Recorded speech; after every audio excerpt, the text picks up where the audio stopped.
having this ability to check out during the live.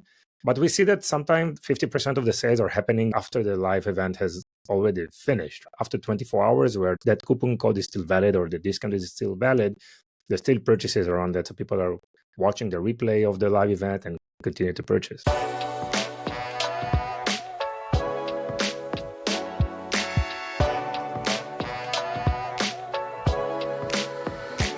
Hello there, and welcome to another episode of What's Working in E-commerce. I'm your host, Eagan Heath. I'm a partner at Asymmetric Marketing, and we help D2C brands with all kinds of digital marketing. We build WordPress, WooCommerce websites. We do on-site SEO. We do paid search, paid social, email automation, Amazon, all of it. So check us out at asymmetric.pro.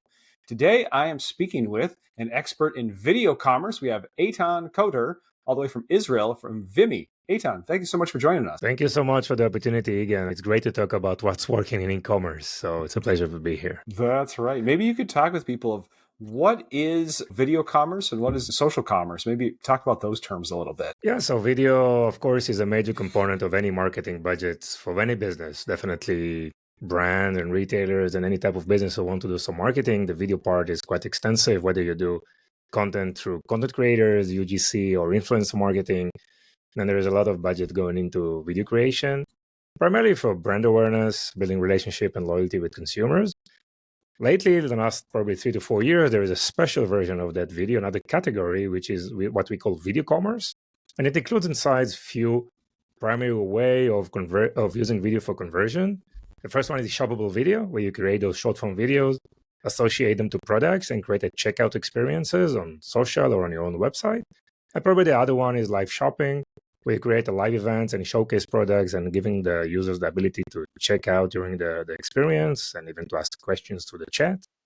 So the idea is that it started in originating from China with live shopping, and it's doing its first waves here in the US.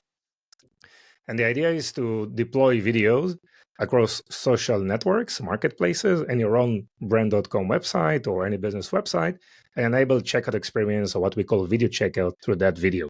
The specific version of what you mentioned as social commerce is the ability for brands to showcase products and enables shoppable experiences and even checkout within the social network itself.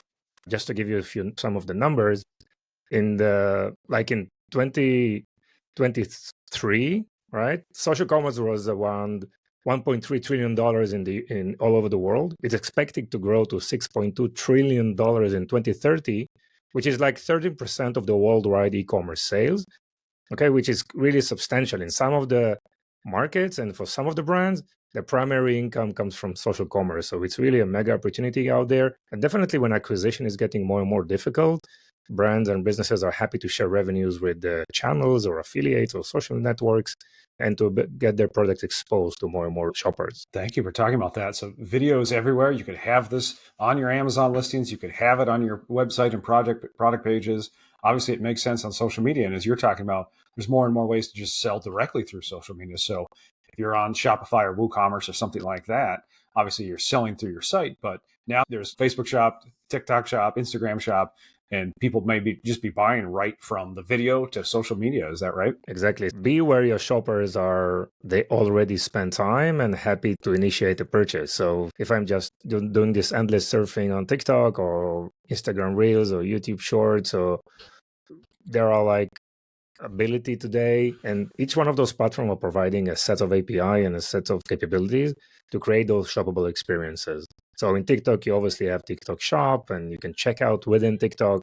Instagram give you the ability to tag products and redirect to different landing pages to check out.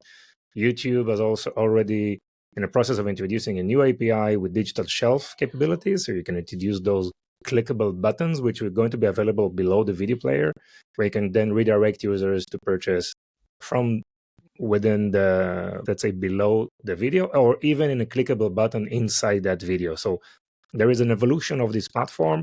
On Amazon, you can do Amazon Live, and they also introduce vertical videos that you can insert into product pages and your company page. Obviously, Pinterest are providing live shopping, shoppable video capability. So we see this evolving not only on social media, but also on the marketplaces and overall on retail media, right? So it's an opportunity for media to be introduced to commerce, and commerce is being introduced to media. So like a convergence. This is like the mega trend that is happening right now, the convergence of media and commerce.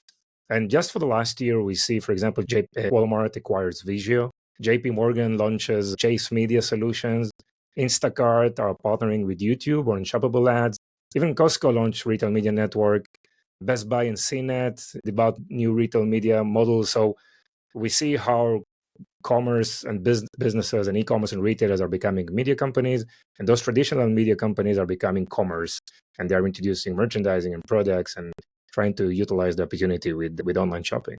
Yeah, that's very interesting. You talk about that. Even as a marketing agency here, as an agency owner, I think of that of have to be a mini media company. Here we are with a YouTube show and a podcast and things like that. Of it is blended, it is blurred. So I like how you talk about that. Is there something with the live piece? I wonder if you could give examples. I'm thinking, maybe I've got this right or wrong, but is it YouTube Live? Is it going live on Instagram? What are the opportunities there, and what should e-commerce marketers and brands be thinking about? Yeah, like in Far East and China, there are like sellers or just this is their daily job, right? Going on those super apps, and they're creating even millions of dollars of GMV per month. In the US, it's still a gradual process. It's still something that is in the introduction phase, and the ROI for this type of event needs to be still calculated and justified. What we think and what we see that is working is that brands and companies are utilizing live shopping as part of their overall marketing mix. Maybe they do a live event once a week, just building it up correctly, inviting their audiences, providing some special terms, streaming to their own website and to all their social channels, and having the ability, obviously, to check out and work with the chat systems to respond to questions. By the way, this is something that we can do on the Vimmi platform itself, right? So we aggregate all the chat from all the different platforms, and we're giving the users, the seller, the ability to respond in real time. And yeah, having this ability to check out during the live. But we see that sometimes 50% of the sales are happening in the recording level, like after the live event has already finished, right? And after 24 hours, where that coupon code is still valid or the discount is still valid, there's still purchases around that. So people are watching the replay of the live event and continue to purchase. Interesting. I'm almost thinking of pre-digital, pre-internet era of in the United States, we would have infomercials. And there'd just be these ads. There'd be 30 minutes, an hour-long ad just going on, and they're talking about here's the product and demoing it, and here's before and after, and things like that. And it's almost like that is happening on social media and on the modern web. Is that right? Yeah, exactly. And if you do it right, you can sell. Like I think last month there was one event in the US that triggered more than $1 billion in sales in just 1 hour. So I think we're improving. What's important to probably mention here is that usually brands and companies they're really afraid of video because they're really concerned about the high production cost, or maybe what type of content to plan and to produce. Maybe then thinking about like high production value and very polished type of environments and background. But TikTok taught us that this is not required. What the name of the game these days is authenticity and high volume of content to create that snowball effect. So it doesn't matter if you're perfect. It doesn't matter if you're a professional host. What matters is that you know how to speak the brand language, how to answer questions. You are very authentic, and it feels at the first seconds that there is a click here. And we saw live events or even influencer marketing campaigns that were managed by like mega influencers, and they were like complete failure, right? So you need to find the right sweet spot. You talk about unique differentiation. And another important topic is it's important to understand where are you in the marketing funnel as a company. Are you in the awareness stage? Are you in the consideration stage or in the decision stage? And try to create the right content for each step of the process. So if we want to just another small elaboration on that, if you're in the awareness stage and just introducing maybe a new product or just introducing a company, focus on educational content, market information, checklist. If you are in the consideration, so your audience are considering between alternatives, provide this comparison information, compare yourself to your competition, create those how-to videos and maybe some case studies. And if your shoppers are in the decision mode, they're ready to purchase, so provide all the me versus the other, and even discuss feature set, discuss prices, share the product and the functionality and what it can do, This will help convert users for the purchase. Yeah, that's great. Higher in the funnel, we're maybe educating more. We're not making the hard sells. We get farther down the funnel, they're closer to purchase. Then we're really talking about features, benefits, differentiation, potentially guarantees or other things like that. Is that right? Yeah. Build relationship first, build yourself as an honest, real thing, and then move on to create more conversion type of activities. Yeah. One thing that strikes me as you're talking to is I'm often thinking there's paid and there's organic. If we're doing Google SEO or Google ads, those are different, right? And even Instagram organic versus Instagram ads, those are different things. We've really blurred the line here. If we've got user-generated content, we've got influencers, they're talking about our products. Those may or may not have money behind them in terms of we're running them as ads on TikTok, or they could be organic on TikTok. It really is blurry what's paid and what's organic. Can you talk about that? Yes, that's a great question, because what we believe in, so we have a plan, like it's somewhere between 2 to 3 months that we recommend businesses to start creating content. Again, authentic content, this short form type of content, and maybe a weekly live show. Go out there, create the content, because we don't know what's working. And again, everything is organic. Do organic content for 3 months. Through the analytics of our platform, we can let you know what's working and what's not, in terms of scripting, in terms of length, in terms of the way you describe your products, time of the day that you launch these events or you publish. Based on this data, you see through the statistics we aggregate from all the channels and from your own website, what type of video works. If this video is working very well, then yes, go ahead and invest more in advertising. It doesn't matter if it's on TikTok, on Instagram, or YouTube. Put some extra advertising budget, and we know that the ROAS is going to be like extremely well, because we know this video is already working.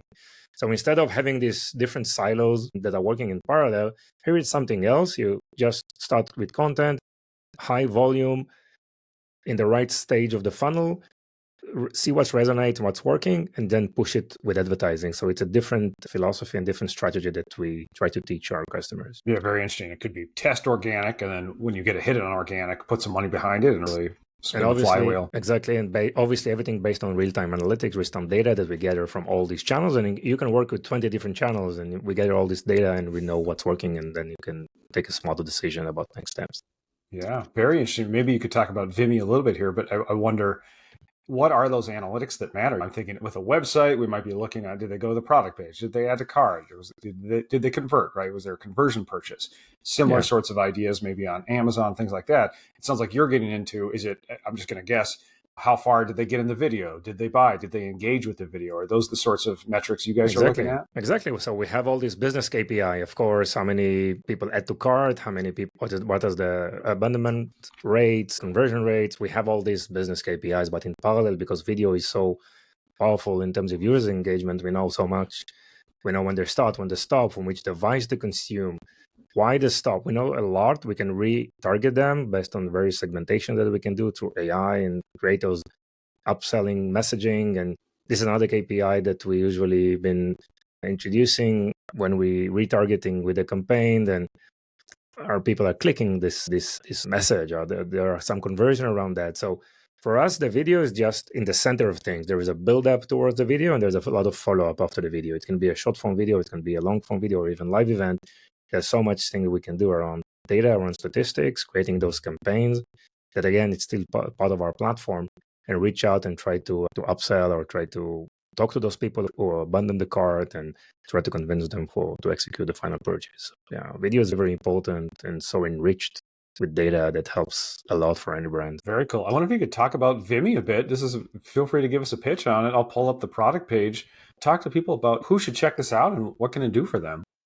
Yeah, exactly. So we work with brands and retailers who want to start working with video in a more professional way. So in our platform, if you have a Shopify or WooCommerce or BigCommerce, it doesn't matter. We work with all the platforms out there.